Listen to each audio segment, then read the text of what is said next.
Hey, you guys, welcome to our taster's table for the day.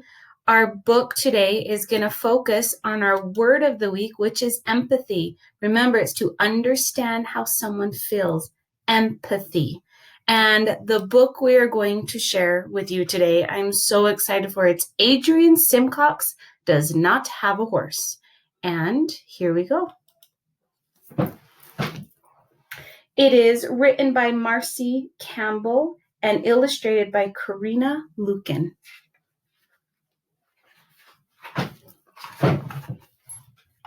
Adrian Simcox sits all by himself, probably daydreaming again.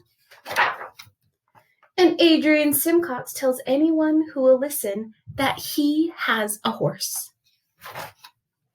Some kids believe him, but I don't. He lives in town like me, and I know you can't have a horse in town. Where would he put it? I asked Jamie at recess. Jamie said Adrian lives with his grandpa, and their house is very small, and there's hardly any yard. She said, the horse goes to the country sometimes. That's what Adrian said. Ha! Jamie will believe anything. I told my mom about Adrian's horse and how he definitely does not have one. She said. How would you know, Miss Smarty Pants? Because I know Adrian Simcox does not have a horse. Adrian Simcox gets the free lunch at school. His shoes have holes. Kelsey told me her cousin has a horse, and it's super expensive. He can't take care of a horse.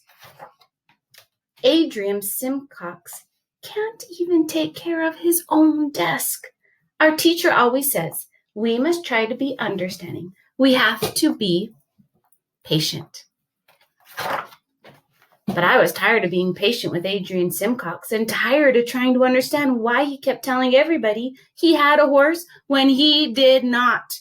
The next day by the swings, he was telling a bunch of little kids about his beautiful horse with its white coat and golden mane, saying she had the biggest, brownest eyes of any horse anywhere. So I yelled from the monkey bars, he's lying!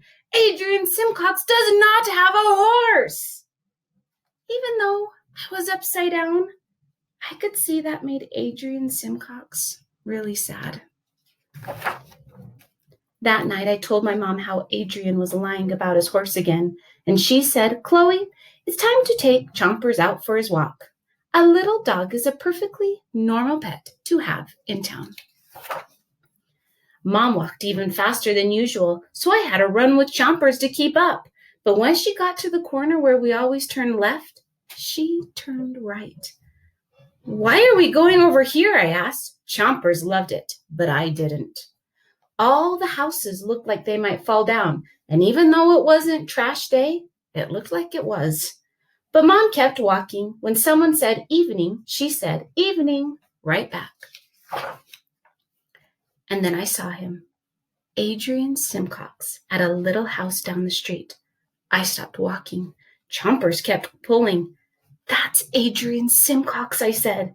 Yes, I know. I met his grandpa at the back-to-school picnic. Now, come on, said Mom. It was the tiniest house I ever saw. It was like half of our house. Mom started talking to Adrian's grandpa, and Adrian said, I like your dog. Chompers pulled the leash from my hand and went over and licked Adrian Simcox right on the face. I could see the backyard. It was no place for a horse, that's for sure. I could feel some words coming up in my throat and tingling there, like when I swallowed something and went down the wrong pipe. You do not have a horse. But I didn't say it because of how Adrian was looking and how it reminded me when I told those little kids he was lying. Adrian Simcox tossed a ball to me. I caught it. I tossed it back to him. It was kind of cool to see Adrian Simcox smile. So I asked, is your horse at a farm? And Adrian Simcox started talking about his horse with a white coat and golden mane and the biggest, brownest eyes of any horse anywhere.